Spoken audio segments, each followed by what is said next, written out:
All right, I think that I'm on.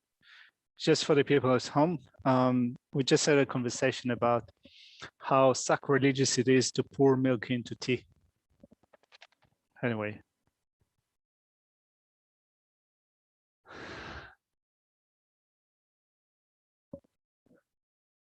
You don't agree with that? It's not sacrilegious. You do? All right.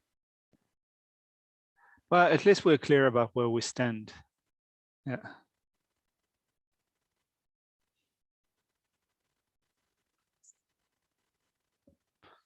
Okay, so with that in mind, let's start with the Heart Sutra.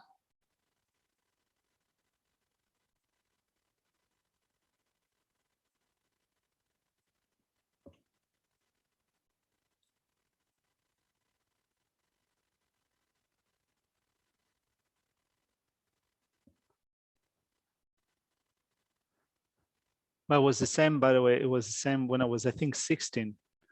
I broke up with one of my girlfriends because she poured ketchup on my chips. I also thought, it's like, what are you doing? Anyway, I try to be not close. Yeah, I try to be not that close-minded anymore. So after straight to the Arya Chieful gem, thus they hear at one time. The Bhagavan was dwelling on Masabhaja mountains in Rajgira together with a great community of monks and a great community of bodhisattvas. At that time, the Bhagavan was absorbed in concentration on categories of phenomena called profound perception. Also at that time, the Bodhisattva Mahasattva Arya Avalokiteshvara looked upon the very practice of perfection of wisdom and beheld those five aggregates also as empty of inherent nature. Then through the power of the Buddha, the Venerable Sharuna said this to the Bodhisattva Mahasattva Arya Avalokiteshvara. How should any son of the lineage turn who wishes to practice the activity of the profound perfection of wisdom? He said that the Bodhisattva Mahasattva Arya Avalokiteshvara said this to the Venerable Shariputra. Shariputra, any son of the lineage or daughter of the lineage who wishes to practice the activity of the profound perfection of wisdom, should look upon it like this, correctly and repeatedly beholding those five aggregates also as empty of inherent nature. Form is empty, emptiness is form. Emptiness is not other than form. Form is also not other than emptiness. In the same way, feeling, discrimination, composition, factors, and consciousness are empty. Shariputra, likewise, all phenomena are emptiness without characteristic. Unproduced, unceased, stainless, not without stain, not deficient, not fulfilled. Shariputra, therefore, in emptiness, there is no form, no feeling, no discrimination, no composition, factors, no consciousness. No eye, no ear, no nose, no tongue, no body, no mind, no visual form, no sound, no order, no taste, no object of touch, and no phenomenon. There is no I element and so on up to including no mind element and no mental consciousness element. There is no ignorance, no extension of ignorance, and so on up to including no aging and death and no extension of aging and death. Similarly, there is no suffering, origination, cessation, and path. There is no exalted wisdom, no attainment, and also no non-attainment. Shariputra, therefore, because there is no attainment, bodhisattvas rely on one perfection of wisdom, the mind without obscuration, without fear, having completely passed beyond error to reach the end point of nirvana. All the Buddhas at one and three times also manifestly completely awakened to unsurpassable, perfect, complete enlightenment in reliance on the perfection of wisdom. Therefore, the mantra of the perfection of wisdom, the mantra of the great knowledge, the unsurpassed mantra, the mantra equal to the unequal, the mantra that thoroughly pacifies all suffering should be known as the truth since it is not false.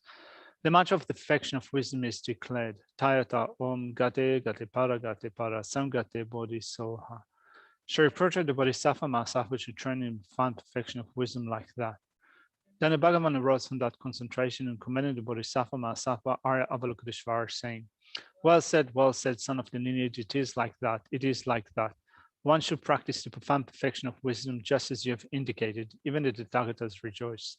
The Bhagavan, having thus spoken, the Venerable Shariputra, the Bodhisattva Mahasattva Arya Avalokiteshvara, and those surrounding in their entirety, along with the worlds of gods, humans, asuras, and Gandharvas, were overjoyed and highly praised that spoken by the Bhagavan.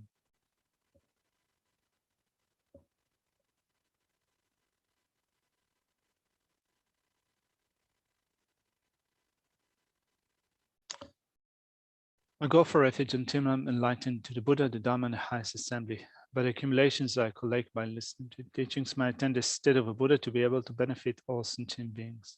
I go for refuge until I'm enlightened to the Buddha, the Dharma, and the highest assembly.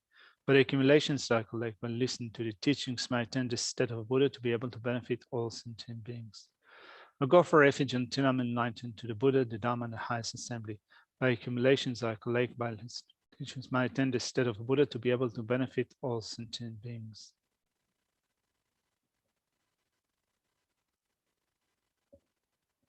All right. So I'm wondering, Georgie, could you move the camera a little bit so I'm in the center? Please. I know it feels a bit awkward to be on the side.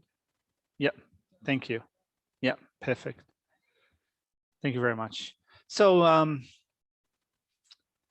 so first of all, I have to start with an apology. Kind of for the first, I think, half of Geshe-la's session, I did a really bad job. My mind was kind of totally scattered, and I was kind of struggling to keep up with the argumentation, which is quite complicated. So I apologize for that.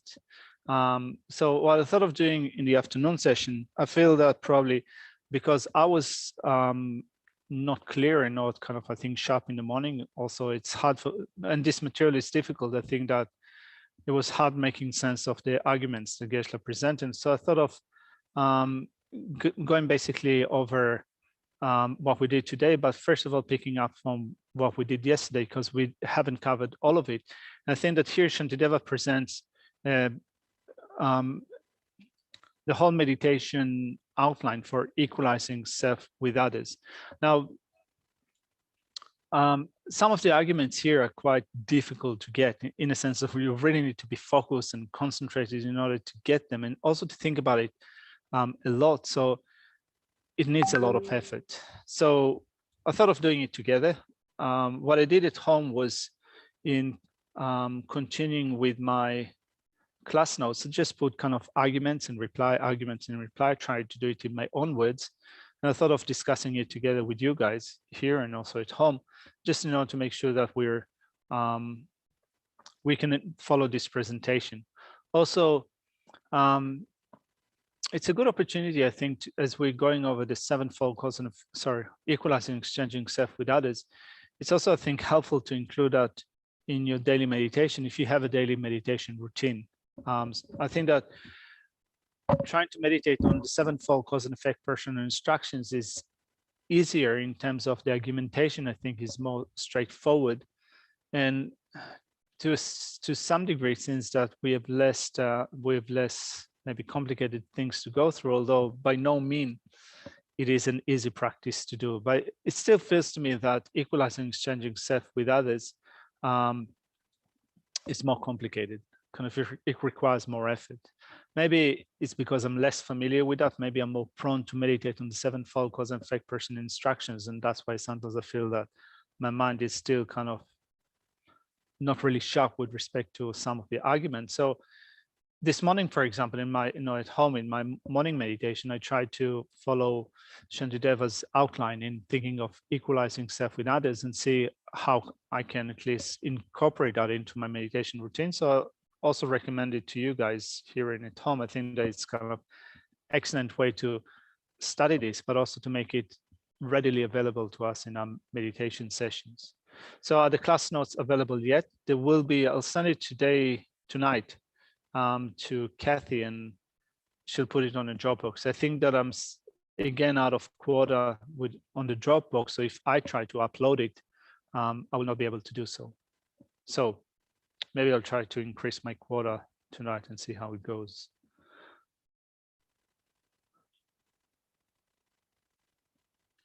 So class notes.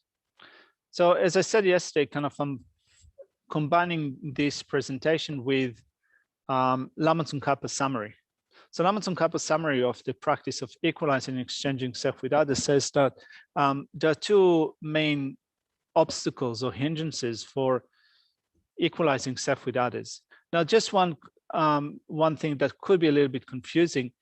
In the Lamrim Chemo, Lama Tsongkhapa explains exchanging self with others. It doesn't speak of equalizing self with others as a preliminary topic. Hello. So it doesn't speak about it as a preliminary topic, but it says that in the argumentation that it puts forward, in his exchanging of self with others, he combines both equalizing self with others and exchanging self with others.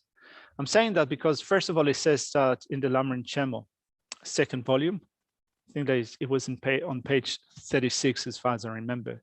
51, thank you, 51.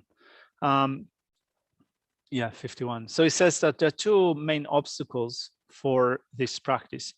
One of them is thinking of self and others as being as unrelated as blue and yellow. I think that it's not only unrelated. We, as blue and yellow, we grasp it as self to inherently exist, and we also grasp it others to inherently exist. So even more so, they appear to us to be completely independent, existing objectively as self and others. So we think that actually I don't need to do anything about other suffering because other suffering is there. I only need to protect myself from suffering. So that's one point. Now, the second point, which is then based on that, is thinking that other suffering does not harm me. So here, when we follow Shantideva's presentation and we follow the outline, I'll put it on the screen, just a second.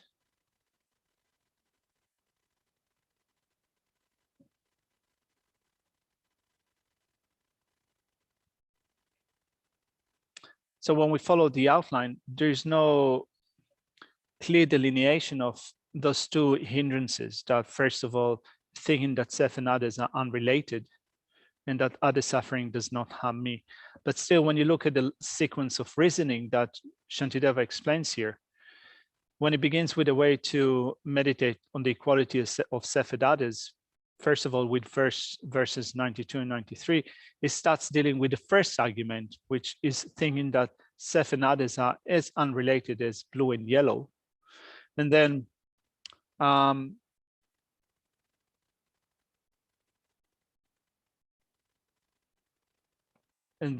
at some point, I think that in verse 97, I think that from around 97, it starts to deal with the other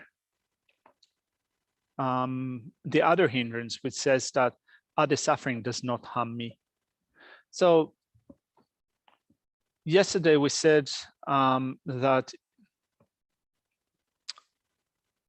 the method that Shantideva presents for equalizing self with others is to think that I'm now, rather than thinking of myself as just this me, I, Yaki, Katsun, or each one of us, I'm going to think of I as being everyone else as a collection.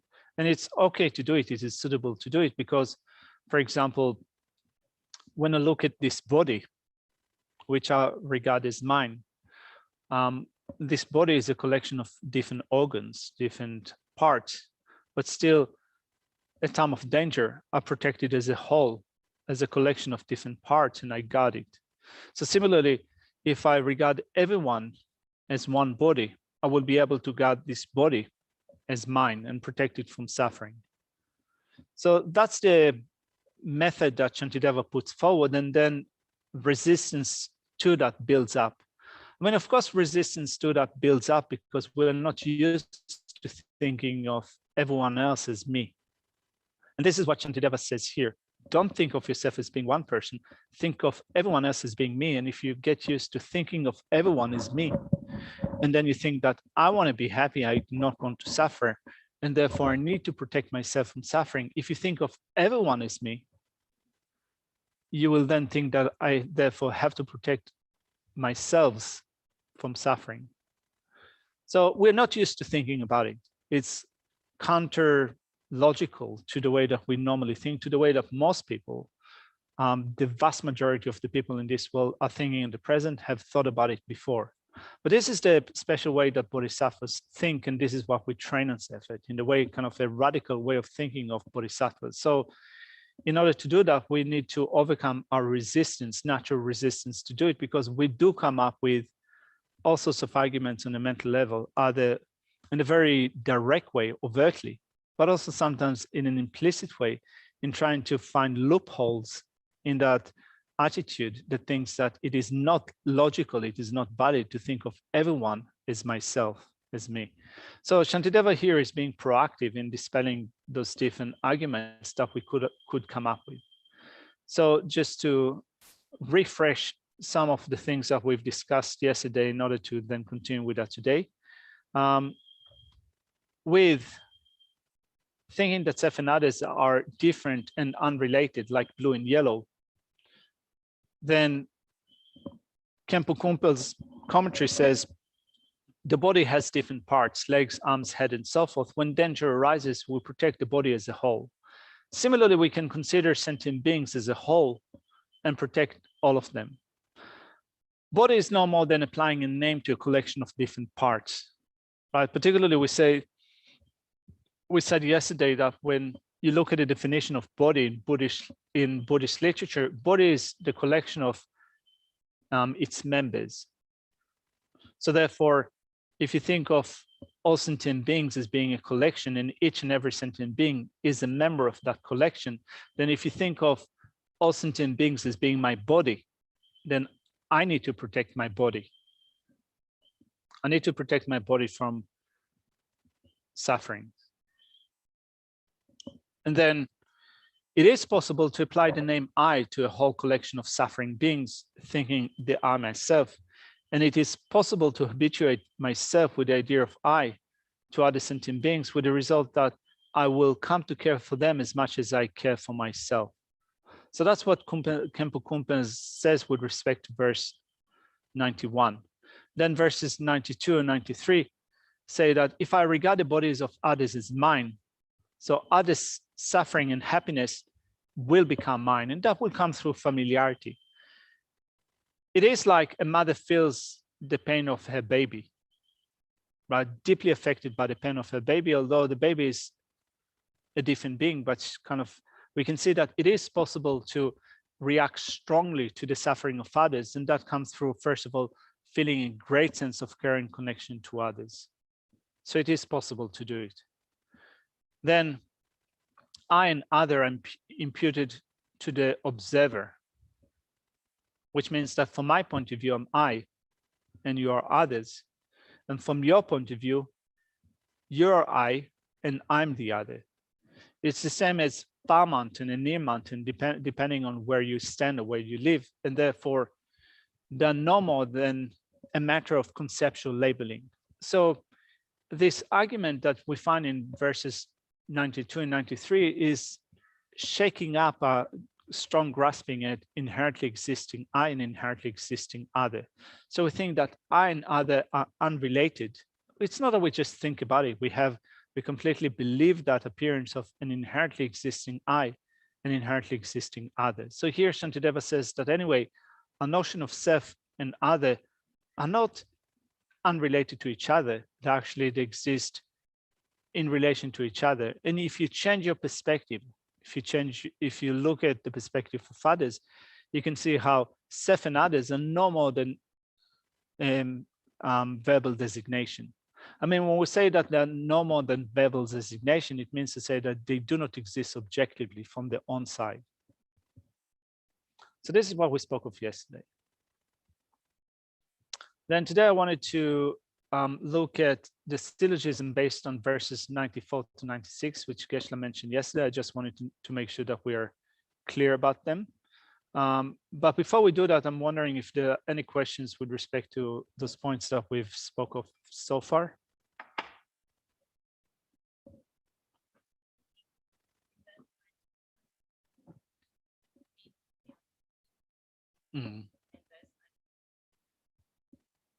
All right, so Venerable Sharab is saying that it seems that on verse 91, we're speaking on the relative level, whereas verses 92 and 93, we're speaking on the ultimate level. Verse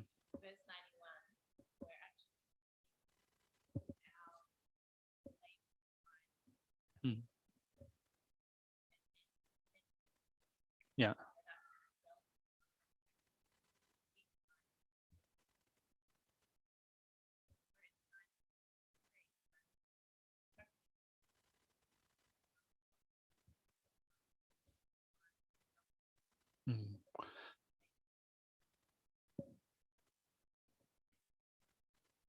Yeah. So Sharab is saying that the argument for that and I'm trying to repeat kind of the gist of what you said. So because on verse 91, it seems that when we speak about I and others, it seems that we're speaking about them, deconstructing them on a relative level. It says, although there are many different divisions, and yeah, sorry, we're using it, grasping it I and mine, extending it to all sentient beings. So it seems that this is working on a relative level. Yeah, there's no ultimate. Mm.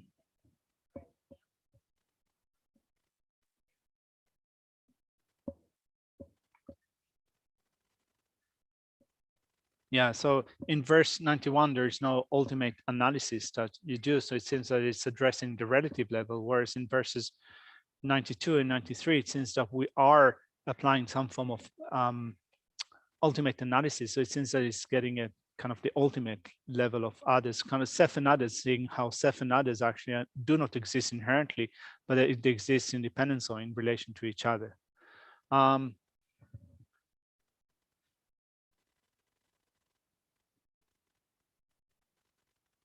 Yeah, I would tend to agree with you, and I think that one of the points that I mentioned yesterday was that it seems that here this line of argumentation is somewhat more difficult and more involved, because Shantideva not only speaks about it from the relative level, but also from the ultimate level. So no, it requires you to think about it more deeply.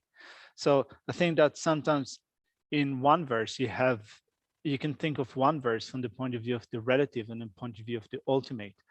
Certainly, I agree with what you said with respect to those 2 points, that in verse 91, when we think of how if I extend my thinking of I to others and include others as in me, or also in thinking that I need to protect my body in terms of I need to protect the bodies of others, because I'm thinking now of I as being everyone else or all sentient beings, that's dealing with the relative level. Then looking at how our orientation of self and others is interdependent, it is looking more of yeah, I would agree on an ultimate analysis. I'm not sure that it's like the final or kind of the more deepest level of ultimate analysis, but this is the step, those are the steps that you will follow when you actually start to analyze the ultimate. So I agree with you.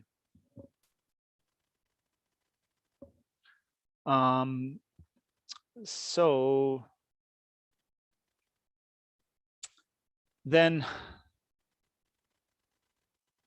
what do I want to do now? I want to look at this.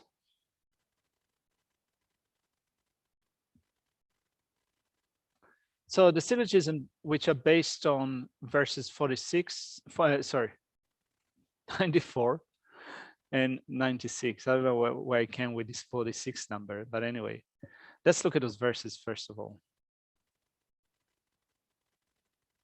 So I should dispel the suffering of others because it is suffering, just like my own suffering.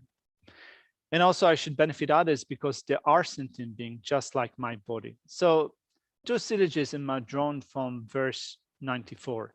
Now, some of you here are used to formulating things in terms of syllogism. So when you work up with syllogism, for those of you who are not used to it, you have to work out a really strict formula. The strict formula is used in the format of debates. So when you get teachings from a geshe and you want to be really precise, you have a conversation with a geshe and you want to be really precise, you have to stick with the format of syllogism in order to make sure that you're discussing the same thing, that there's nothing that is lost in translation. And also, when you sometimes listen to the way that His Holiness the Dalai Lama speaks, and you're used to that format of syllogism, His Holiness the Dalai Lama or other great teachers as well, then you can actually draw up the syllogism that they present, even if they don't say that, hey, I'm going to give you the following syllogism. So if you get used to that format, there is kind of a more deeper level way of hooking into what they say. So when you work up with syllogisms, you first of all begin with a subject. So take a particular subject. This is what you're going to talk about. Then there is the predicate. So you qualify the subject with a particular characteristics. Like, for example, take others. This is what you discuss. You predicate that with saying that I need to protect them. So you're saying something about the subject. That forms the thesis, but this is what you're speaking about. I need to protect others. Take others, I need to protect them. You build it together into I need to protect others. And then you give a reason for that, because of such and such. So looking at the two syllogisms that are presented here in page 94, I should dispel the suffering of others because it is suffering just like my own suffering. That's from here you can draw the first syllogism.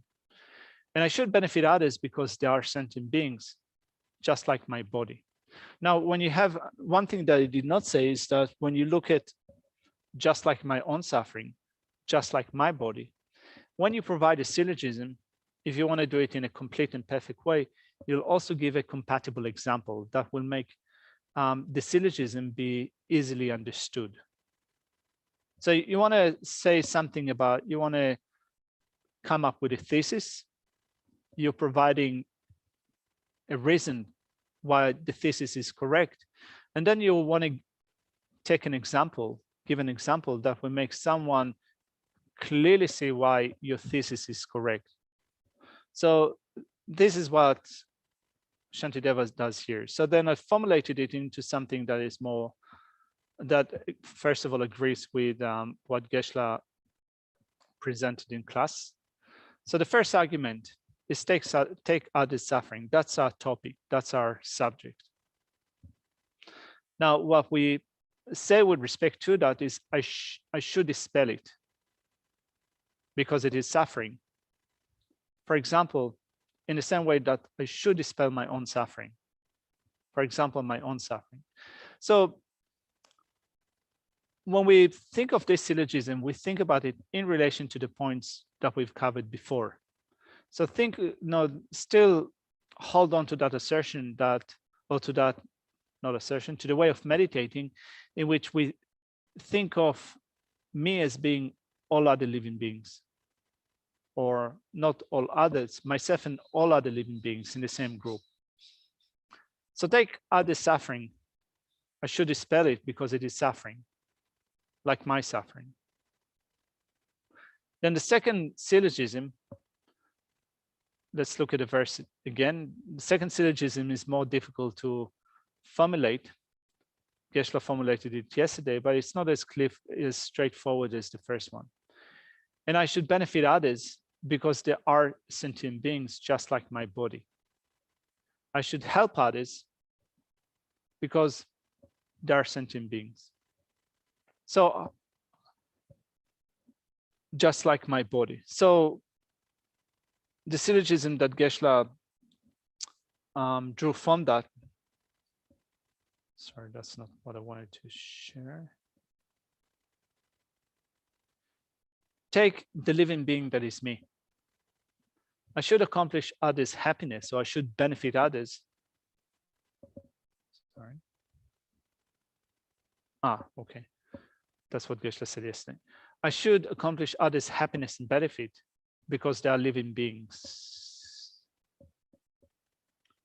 For example, just like I need to accomplish the happiness and benefit of my body, I also need to do it for others because they are living beings.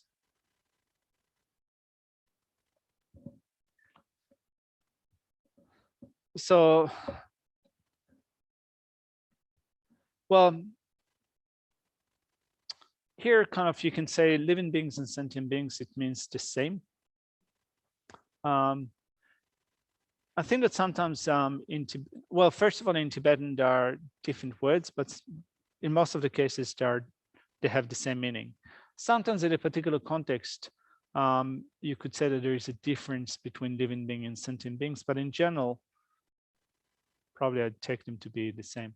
So just kind of a note, just the way that it works in Tibetan, in Tibetan, sentient beings means that someone that has a consciousness, a mind possessor is a sentient being. But then you might wonder, what about Buddha? A Buddha also has a mind. So is a Buddha a sentient being? What about the Hellram? Well, they have a mind. So Hellram is a sentient being. Hellram being, sorry, Hell being is a sentient being. So in general, a Buddha does have mind, but still a Buddha is not a sentient being because a Buddha is Buddha. So the dividing line is that up until one becomes a Buddha, they're a sentient being. When they become a Buddha, they're no longer a sentient being. Sorry? Yeah, they're still a living being. Yeah, but living being is more inclusive, that's correct. But still, I think that in general, when the word living being is used in Tibetan, normally it's equated with living with sentient beings, and sometimes it's even refers to those who are just have kind of certain life force in samsara. I mean, I wonder if you'd say that, I'm just wondering out loud, whether you say that form realm beings are living beings in a sense that do they have life force? If they don't have a coarse body, do they have life force? Sorry? Well, they have a mind. Yeah, they have a mind and they have a very subtle body. Yeah, so you would still say yes. Yeah. Yeah.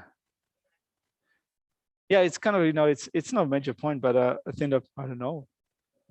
Yeah, I would maybe say yes, just because it feels weird to say that a formless realm being is not a living being. It feels weird. They still have a subtle body.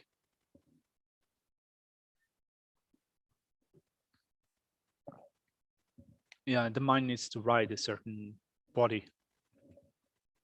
But then we spoke about it in relation to your question, Georgie. So I would say here, just look it out again. So just as well, you can say, take the sentient being that is me. I should accomplish others' happiness and benefit because they are sentient beings. Yeah, you can just as well say that. So I wanted to look at, just to draw a few points from Khenpo Kumpel's presentation, because it does give a lot to work with.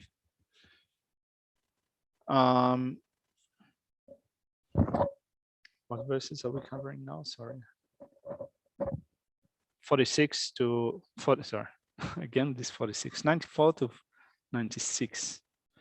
So in the commentary in page 286, it says, Shantideva's justification for the necessity of eliminating suffering is presented in the form of arguments, probative arguments, which means a syllogism. His thesis is that he will eliminate all the suffering of others, that is, the suffering that will not bring them any ultimate benefit. His reason is that their suffering does them no good. And by way of example, he says that he will remove it just as he removes his own discomforts of hunger, thirst, and so on. By similar procedure, he says that he will benefit others and make them happy because they are living beings. And once again, by way of example, he will do this in the same way that he attends to the comfort of his own body. Since there is not the slightest difference between ourselves and others in that all want to be happy, what reason could we possibly have for not working for the happiness of others? It does not make sense that we should work only in our own interests. So I think that we keep it in mind in thinking that now I'm thinking of myself and others, right? So it fits into,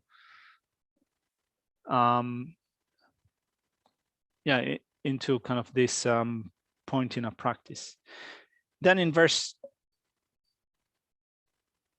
let's see if we read this verse. So this is in relation to verse 95. When both others and I are similar in wishing to be happy, what is the difference with me? Why do I strive only for my happiness alone?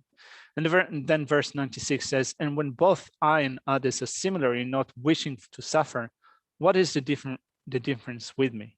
Why do I protect myself and not others? So it continues in the same way. The commentary says, in the same way, there is not the slightest difference between ourselves and others in that no one wants to experience sufferings. Therefore, what reason do we have for failing to protect others from suffering. It does not make sense that we should strive only to protect ourselves.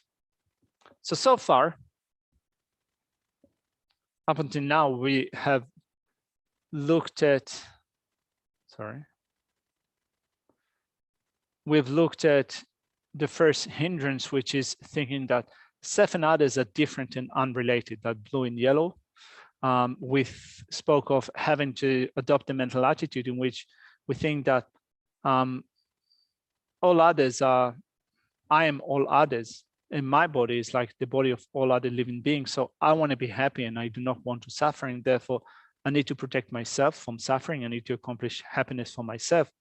Means that I have to accomplish happiness for everyone and remove everyone's suffering. So this is what we discussed so far. Then in thinking that other suffering does not harm me, and that's the second obstacle that we need to overcome, it is directly related to the previous way of thinking. So someone might say that you can, well, if you want to meditate on thinking that I'm everyone else and therefore I need to protect everyone else from suffering, still, at the end of the day, other suffering does not harm me. I'm just one individual and others are limitless. So at the end of the day, the bottom line is that other suffering does not harm me. So you can think of yourself as others, but at the end of the day, other suffering doesn't harm you. So let's look at how we overcome that. First of all, let's read through verse 97. So this is where I start to undo the salad that I did today, this morning's teaching. So the objection: I do not protect them because the suffering does not cause me harm. Then the response: why protect myself against future suffering if it causes me no harm?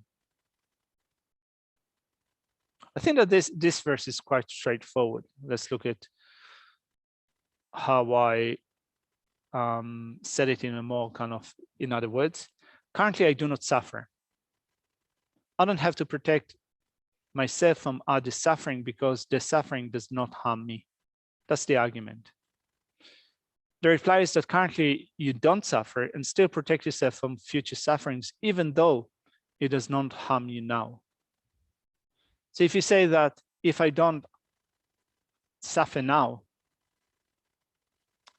and other suffering doesn't harm me, I don't need to protect others from suffering. Shantideva says just as well, you don't suffer now.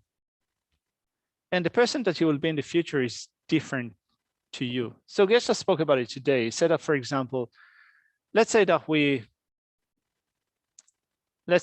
in our next lifetime, we take a rebirth as an animal. Maybe didn't speak about it like that, but currently I'm Katsun. In my next lifetime, I will be a dog. So Katsun and a dog are other. Sorry? Yeah, big dog. I want to be a husky. I love huskies. Anyway, let's say that Katsun and dog are other. So just as well, you can say that since they're other, just like self and other are other, I don't need to protect myself from the suffering that I experience in the future in being a dog because they are other. That's what Shantideva says here. Do you still feel a bit of resistance to this argument? I mean, kind of when I think about it, I think that in some sense Shantideva makes sense, but my mind still opposes to that because I think that, yeah, but I'm still me and others are not me. I mean, I still find resistance to it, but it's, again, I think that it's because of having the strong sense of inherently existing I or me, which is completely separate from other.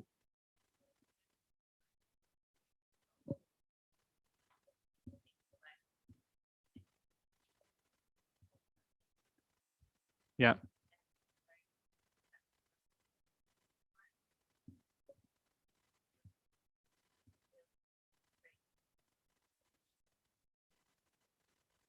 Yeah, so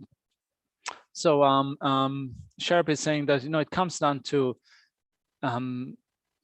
to the ultimate analysis. So if you only deal with that on a relative level, it will be difficult to accept and resistance will still be there. But when you think about it in terms of ultimate analysis, then when you think about, for example, the person that is now and me that will be here next moment or next life and so forth, if we still hold on to these appearances of inherently existing self, then indeed me in the present and me in the future would be like completely other. But when you think about it in terms of ultimate analysis, then you can start to break it down. I mean, I'm kind of butchering also what you said. Yeah, something like that. But so Dechen is saying, the suffering does affect me. If I'm yelled at or ignored or blamed, etc. Yeah, but kind of we want to go more than that. Kind of we want to assume the responsibility for not only those in our surrounding, but also thinking that friends, enemies, and strangers, people living in Mali, people living in China, people living in Canada, Chile, and so forth, those people that we do not know and we will not know probably for the rest of our life. I need to protect them just as I do myself. Not only that, also spiders that live in Argentina, centipedes that live in New Zealand, I need to protect them like I protect myself.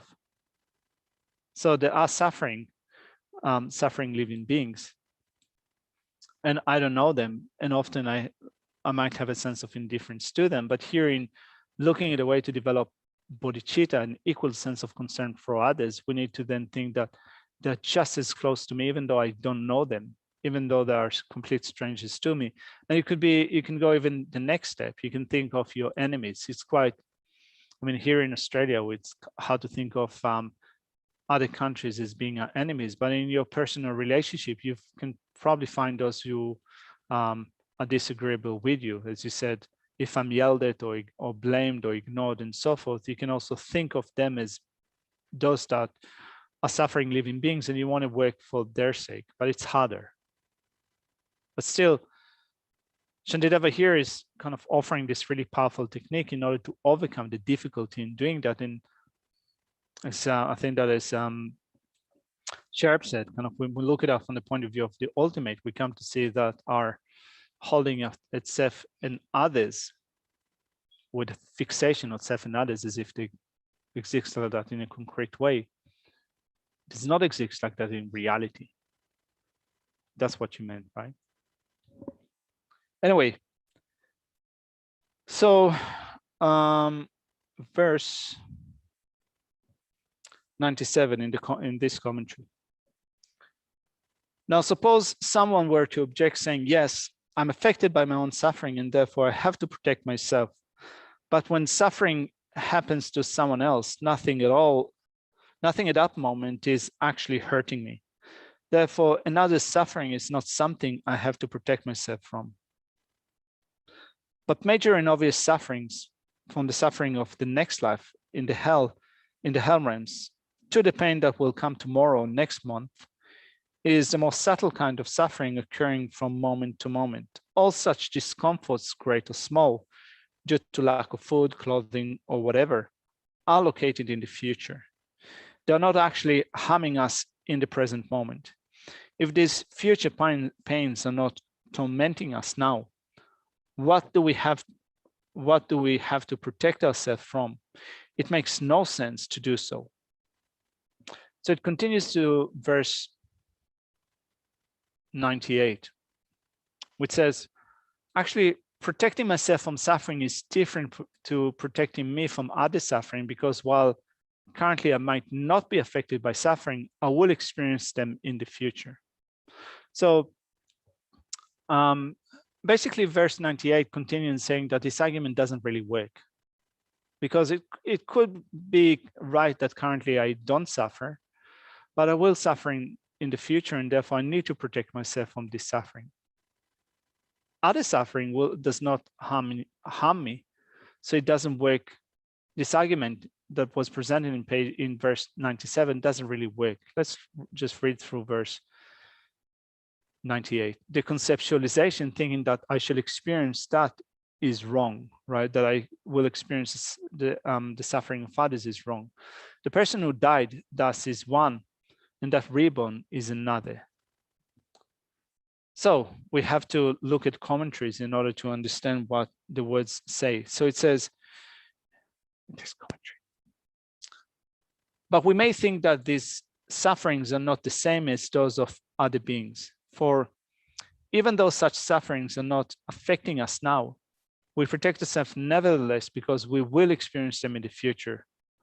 But to cling on the gross level to the aggregates of this life and the next life as constituting a single entity, and to cling also on the subtle level to the aggregates of one instant and the next as being the same thing, is a mistaken conception, nothing else.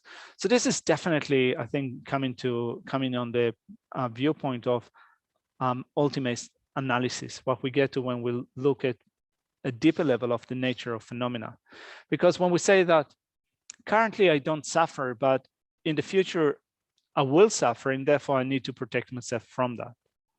But I still don't need to protect myself from others suffering. So here it seems that Shantideva is saying, and I think that Geshe-la explained that in this session, it seems that kind of we think that there will be a person in the future that is me, that will be in pain. And since that person in the future will be me and the person will be in pain, I need to protect them. So it seems to me that what this section is saying is that we are not thinking of how the person that we are now will cease to exist in the next moment. And there would be a continuity of person changing from moment to moment. But the person that I will be in the future, like, for example, if I go back to that possibility of me being a dog, right? So the dog that I will be in the future will not experience the suffering of Yaki. So, right, so no, it will not. So when you think about the suffering that we experience as human beings, like, for example, the suffering of being, I don't know, heartbroken, birth, sickness, aging, and death, looking for something and not finding it, coming again and again across things that causes displeasure and so forth. Things are quite specific to us as human beings in human situation. I will not experience them as a dog. I mean, I will have my own experiences as a dog, and they will be the result of my own karma. So it's not to say that karma doesn't work, but it's just to say that in the future, should I be a dog, my suffering will be different. There will not be the suffering of Katsun. There will not be the suffering of Yaki, that person. There would be a result of the karma that I've accumulated. But when we think of, I need to protect myself because I will suffer in the future, it seems that the underlying assumption here is that I will experience my suffering. Does it make sense to look at it like that?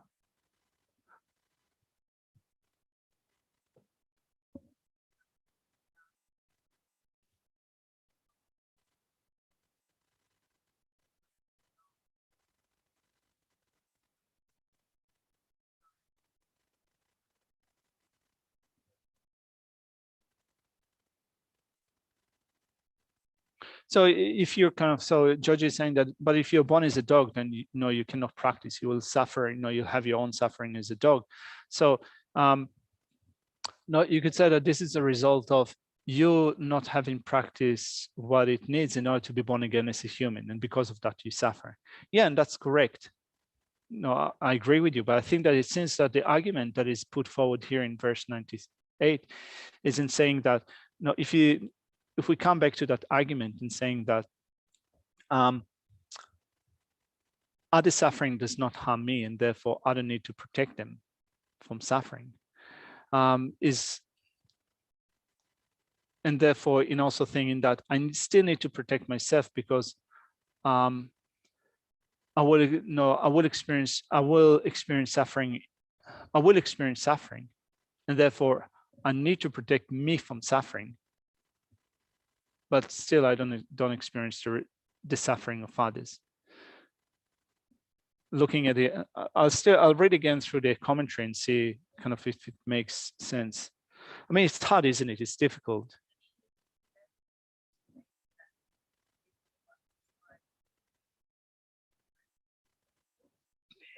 With a, yeah. So which page is it? All right. So let's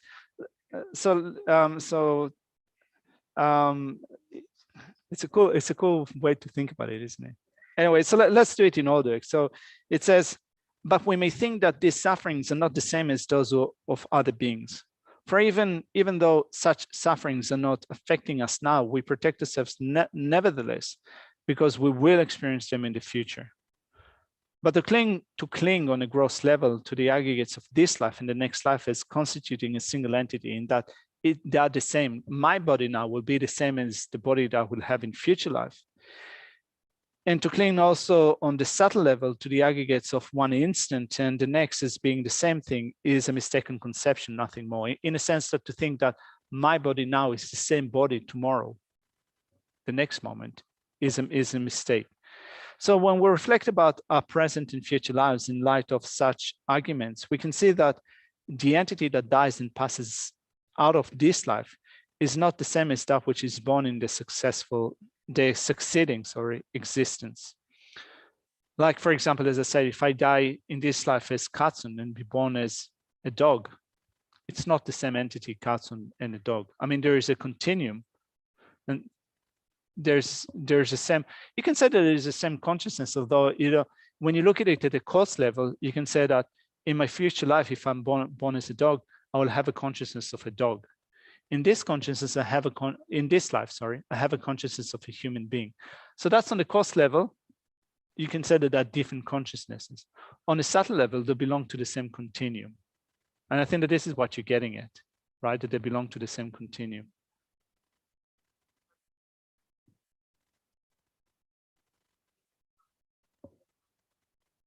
They do. Yeah. Yeah. Well, I mean, it's kind of, you know, other living beings also have a sense of I, even if it's not, I think that even if we don't know exactly how a dog formulates their own thoughts, I think that when you look at some forms of animal behavior, it is clear that they have a sense of I. I mean, like, for example, we have, you can see, sorry? Yeah, like an ant running away. There are some cool clips on YouTube of monkeys, for example, apes looking at themselves in the mirror and kind of having that idea that this is me out, you know, in the mirror, or elephants and so forth, looking at the mirror and kind of being able to identify themselves in the mirror. No, so there's a sense of I, but how it is expressed in language, you know, it is quite hard to tell. I mean, and I think that kind of when you look at, for example, you know, when you look at dogs, no, you can see jealous dogs, caring dogs and so forth. I think that it has to be done on the basis of I or me. Anyway, so then it says, when we reflect upon the future lives, our present and future lives in light of such argument, we can see that the entity that dies and passes out of this life is not the same as that which is born in the succeeding existence. Conversely, that which takes birth in the next life, whatever that might be, is not the same thing as that which has perished in the previous existence. The length of time spent in the human world is the result of past karma. When this is exhausted as the final moment of human consciousness ends, it creates the immediate cause of a new life, while the karma that brings about birth in the hell realm or whatever constitutes the cooperative cause. Wherever people are subsequently born, whether in the hell or elsewhere, they have at death a human body, whereas at birth, they will have the body of a hell being and so on, or as I said, like a human and a dog. In other words, the previous consciousness now terminated in that of a human, while the moment of the latter birth, the consciousness of that of a hell being. The two are thus distinct. So you consider they are other. Like my consciousness now is other than the consciousness that I will have as a dog. When the mind and the body of a human come to an end, the mind and body of the following life come into being. It is not that there is a movement or transmigration of something from a former or subsequent state, as it is said, like recitation, flame, and looking glass, or a seal, lenses, seed, sound, astringent taste. The aggregates continue in their seamless course, yet nothing is transferred, and this the wise should know. As we said, at the time of death, nothing will be of help apart from the Dharma. So the body, our relatives, our possessions, all of them will be left behind. So when, for example, one uses a lamp to light another lamp, the latter flame cannot be lit without dependence on the first. But at the same time, the first flame does not pass into the second one. If the earlier entity is terminated, however, and the latter one arises in such a way that the two are quite separate, it will be objected that in that case, the effect of former actions is necessarily lost, while in the course of the subsequent existence, karmic effects will be encountered that have not been accumulated. So I think that it says that if you said that there's no connection whatsoever between this life and next life, karma will go to waste, in that there will be something that will cut off the continuum in this life, will sever the continuum in this life. There will be nothing to connect this in future life. So karma will be lost. But this is not so. Phenomenal appearance which arise ineluctably, how do you say that? Ineluctably. What does it mean, ineluctably? Anyway, I guess I can open a dictionary and find it out. So which arise ineluctably through the, sorry? Ineluctably. That's a cool word. It has to arise in that way.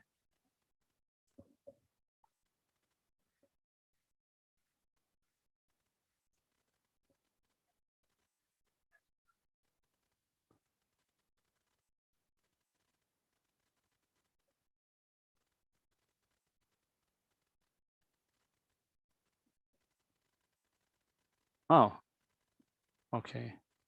Smart lookup.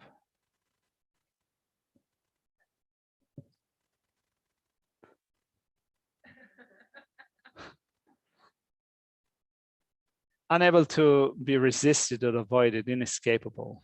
That's cool. That's the new word for today. Oh, thanks, Avis. So, so phenomenal appearances which arise inescapably through the interdependence of causal conditions cannot withstand analysis. They lie beyond the scope of both the eternalist and nihilist positions. The assertion that karmic effects are not lost in the special feature of the Buddhist is the special feature of the Buddhist teachings. It lies within the exclusive purview of an omniscient mind, and it is thus to be accepted through reliance on the words of the conqueror. Yeah. Yeah. So it's good to be confused about it. It's okay to be confused about it. We're not Buddhists yet. So just to finish that,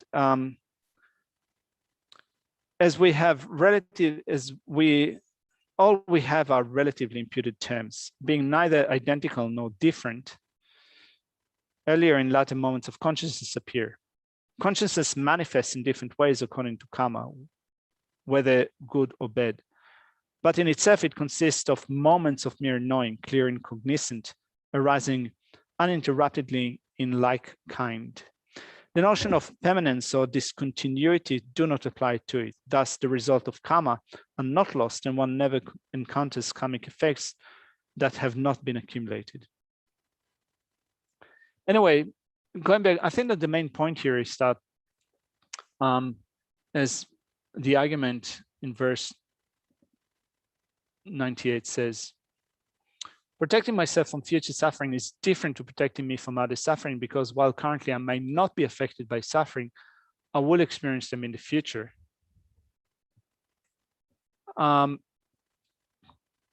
the reply to that, the person you will be in the future will not experience the suffering experienced by the person of this life. So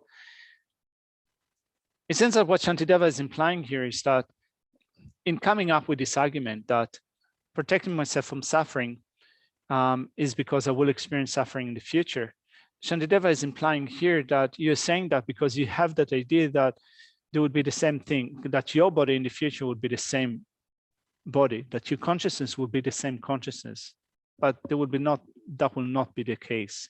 Now, so the person in the future will not be experiencing the suffering that you experience now. Since this is the way, this is his argument. So in some sense, it doesn't really, I think that kind of, it's hard to really use this argument in order to completely dispel the resistance that we have to thinking other suffering does not harm me. But it seems that to me, with what Shantideva says here is that it undermines the notion of I and others that is held by us. We hold on to ourselves as being, as existing inherently, unchanging, always be the same, always have been the same. So I need to protect myself from suffering because the kind of the everlasting me, kind of in the way that I think about myself now, doesn't want to experience suffering. So Shantideva says that actually this notion of self is wrong because the person that will experience suffering in the future is not the person that you're speaking about now. There will be an experiencer of suffering, but it's not the same as the one that you have now. Does it make sense? Sorry? Starting to, I think that it's still kind of, I think that the problem is, or the difficulty is in thinking that, yeah, but how does it relate to the practice of equalizing self with others? How does it relate to thinking that I need to think of equalizing self with others, that when I think of my suffering, I need to think of everyone's suffering as being my suffering. So what Shantideva does here, I think, is that is undermining the notion of I as an independently existing I, in order then to be able to better facilitate the practice of thinking that I can be others, because it's just a verbal designation, not a kind of verbal designation. Is that what I said? Yeah. Anyway, to be continued tomorrow. Thank you very much.